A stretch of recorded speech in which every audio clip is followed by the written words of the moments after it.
Hello everyone, welcome back to my channel Joshiara. ఈరోజు recipe వచ్చేసి చింతపండు పులిహోర అండి. గుడిలో ప్రసాదంగా పెట్టే pulihora taste as it is వచ్చేలా ఇంట్లోనే సింపుల్గా అయితే ప్రిపేర్ చేసుకోవచ్చు.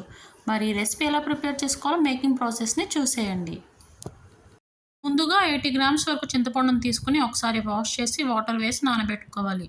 నెక్స్ట్ చింతపండు నుండి గుజ్జుని అయితే సెపరేట్ చేసుకుని అందులోకి రుచికి సరిపడా ఉప్పు వేసుకుని ఉడికించుకోవాలి. చింతపండు గుజ్జు అనేది మరీ వాటర్గా ఉండొద్దు, అలానే తిక్కుగా కూడా ఉండకూడదు అండి. మీడియంగా ఉండేలా చూసుకోవాలి, అప్పుడే పర్ఫెక్ట్గా ఉడుకుతుంది. చూడండి, చింతపండు గుజ్జు అనేది మంచిగా ఉడుకుతుందండి.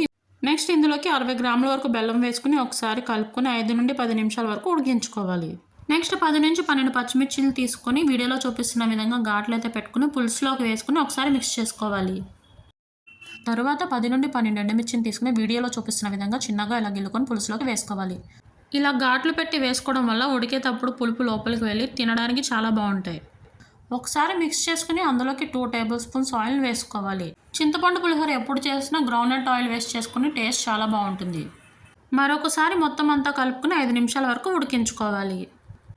తర్వాత 1.5 స్పూన్ పసుపు వేసుకుని ఒకసారి మిక్స్ చేసుకుని మూత పెట్టుకుని మధ్య మధ్యలో కలుపుకుంటూ ఉడికించుకోవాలి.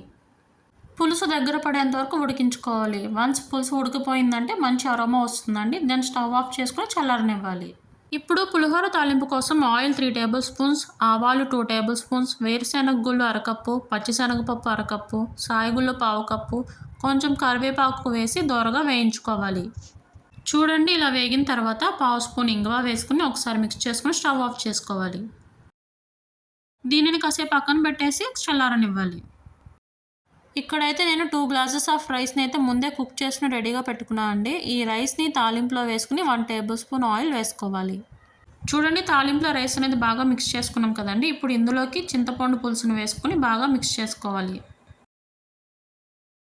నెక్స్ట్ ఇందులోకి 3 స్పూన్స్ వరకు ఆవపిండిని వేసుకుని మరొకసారి బాగా మిక్స్ చేసుకోవాలి. అంతే అండి, ఎంతో సింపుల్గా చేసుకునే మౌత్ వాటరింగ్ చింతపండు పులిహోర రెడీ. ఈ రెసిపీని మీరు కూడా ఒకసారి ట్రై చేయండి. మరొక టేస్టీ రెసిపీతో మళ్ళీ కలుద్దాం. అంతవరకు సెలవు.